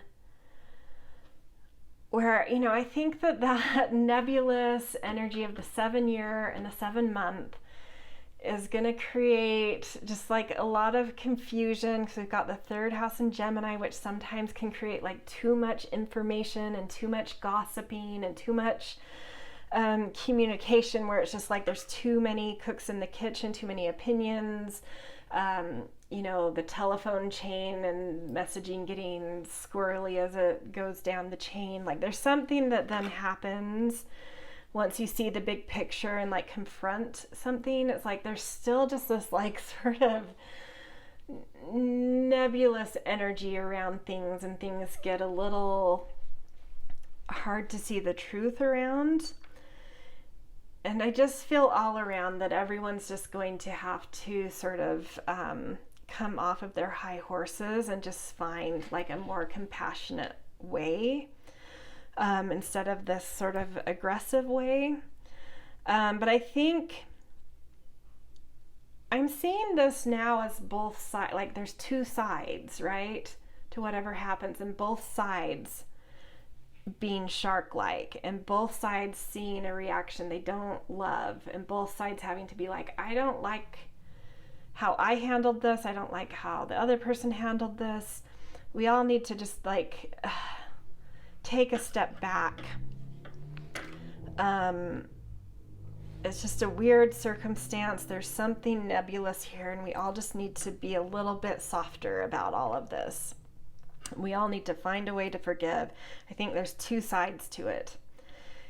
And there's never going to be a complete truth here, is what I feel like. And so it's just like you just have to own your own energy, your own reactions, and find a way to move from being reactionary to response-oriented, which is instead of feeling like something is happening to you, you can move something through you and allow life to move through you instead of happen to you. There's something about that that's happening. It's like a real step up in maturity happening out of necessity, out of things kind of getting a little wonky, where there's no hard, fast truth or black and white here. That's what I'm feeling. And so it's making people a bit reactionary, but I think everyone's going to learn. Everyone's going to be like, I don't like how this feels. And I think there is compassionate community here. And I think everyone's going to want to step back and be like, we all love each other. We all love to nurture and nourish each other. This isn't black and white. We can't treat it that way. And let's just find a way to let this move through us, even though we're never going to find that that black and white answer. And we all just need to be a little bit more humble here and own our side of the street type of thing, and just let this move through us. And yeah, it's just like this. And then what I'm feeling like what happens, I actually feel like this is where you are, like you're at the midpoint when that happens. And as soon as like everyone just kind of lets their guard down and finds a little bit more compassion, it's like all of a sudden the universe just comes in and everything sort of settles and flows, and like a composition is found that allows everything to dissolve that was sort of like heightened at the front end of the month, and by the end there's going to be a flow, and there's going to be this kind of awe and this feeling of like, wow, things in life just never happen the way you think they are. I really have so little control over the big picture of it all. Just like an awe of something much bigger coming in once you kind of drop into a little bit more of a compassionate stance, and like everything just being so much more gentle and so much more soft as we get into later in July and later into understanding this energy. Okay, let's get a little bit of a story of how we get from one place, from A to B here. Such an interesting reading. It's been, yeah, complex. Peace, yeah. I think whatever happens here, ultimately everyone wants some peace, I think. And then chaos and conflict. Doesn't surprise me to see that. And look at the illusion here. This zebra is painted as a giraffe. There's some illusions going on. I don't know that it's like necessarily by anybody, but the nature of this vibration is a little bit illusory that you step into in July.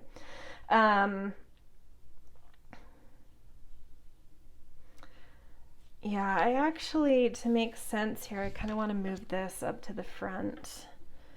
I think that stepping into July, yeah, there's like some conflict, some chaos, there's something illusory, it's hard to understand. It's bringing some reactions. Everyone, I think, is going to step back and be like, what is the peace here, though? This isn't like, none of us like how things are going. None of us like ourselves in this moment type of thing. Where's the olive branch? Let's just figure out a way to kind of like let go and let love, because I do feel like this is like a really tight-knit community of where whatever is taking place in. And then you start to put, even though there's maybe not like this black and white solution, when you can just come into like this thing of like, we're all human, this is complicated, it's hard to understand what's happening, let's just find a way to like get along here. And all of a sudden it's like, as that happens, like I said, that all of a sudden the universe steps in once everyone just kind of opens their hearts a little here, and the universe starts, like building things around this, like it's like it's rebuilding things in a much more clear, direct way. And it just brings this kind of flow and awe of like, wow, like when you kind of let go and let something bigger in, it's just like kind of crazy how things happen and how things organize when you just let things organize type of thing. So whatever's going on here, it's almost like you're just needing to give it up to a higher thing, a higher power. Because it's like too illusory for our humanness to, especially when there's group energy here, to like do well. But like if you can let spirit handle this more, like it organizes like so harmoniously and beautifully. Okay, very interesting, you guys. Another layer deeper, we're going to get a card to show how this energy feels, to help sort of identify when you're here versus how this energy feels, to help sort of identify when that transition has been made. So in the shark, speed and movement. So there's some impulse here. There's maybe impetuous things, impetuous decisions being made.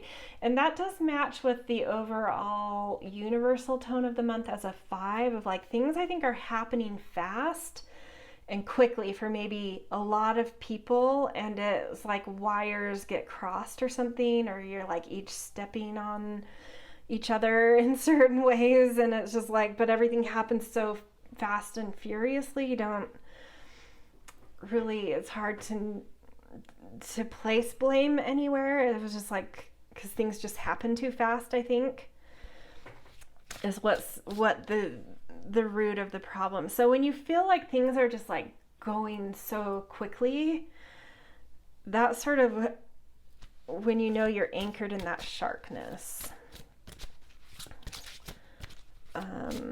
And then verses to know once you've kind of dropped into this like really more humble spiritual center, power and volcano. And to me, that connects a lot with like Aries energy, but in, you know, shark to me could be Aries energy too, but instead of in like that impetuous, aggressive, angry energy, it's in its passion and desire. So to me, there's something Aries-esque happening this month, like a you know, get out of my way type of mode, and I'm going fast. And needing to recognize the effect that has when you're not considering your environment and others, when you're taking really assertive action. And I think it's coming, you know, from your side and other side. I think it's like everyone around you is kind of like doing that, and it's just like everyone's being affected by everyone's wake. And so it's sort of hard to even know like, who's affected who and what actually affected what. But this aggressive energy has to be kind of like stilled for a minute and finding that olive branch. And Aries can be a really, really kind energy when it's not being, when its growth isn't being thwarted. And so I think that's where like everyone kind of coming into this new speed and action is like going to need to just take a minute and pause and be like, okay, we're all affecting each other. Let's just drop any finger pointing and just recognize we're all moving fast right now. And let's all just be a little bit more thoughtful moving forward, and just call it peace from here, and from here on out, like be more conscientious and thoughtful moving forward. And then it's like you and others stepping into that more kind of thoughtful, compassionate place are able to move with more of a passion and a desire versus like this aggressive impetuousness coming from like within out to the world instead of just charging at the world, if that makes sense. So I feel like that shark energy is going to feel like charging, and it's going to have like unforeseen consequences because of that quick charge. But it's not just you. I think it's, you know, the general atmosphere. But once you're able to just kind of recognize we all need to, well, I mean, just keep your side of the street. I need to slow down and be more conscientious in my agenda and my actions and my passion, and be a little bit more humble about this. It's all of a sudden you just feel, instead of this like need to rush of just like, oh, this beautiful desire just really anchors in. And and it's more of a passion instead of an aggression that's beautiful to watch. I'm not looking, I feel like this volcano's on like an island. It's not going to hurt anyone, but it's like amazing to watch. And all of a sudden, that's going to be the vibe in the air, not just from you, but from a lot of different areas in your community. And you're just like, everyone's just going to step back and be like, what's happening? Like, this is crazy. Look at all these beautiful things. And we've all just kind of, you know, when we found the peace and a little bit more of a more conscientious and considerate and compassionate flow. It's like all of a sudden the universe just took over and orchestrated everybody's energy from a more passionate versus aggressive place, and it's just like so beautiful to watch, and things are flowing, and it's just like a sense of awe. Yeah, so it's moving from charging to awe is what I feel like, is what that energy is. Okay, it's taken a while to really figure out what was going on here, but I think we're there.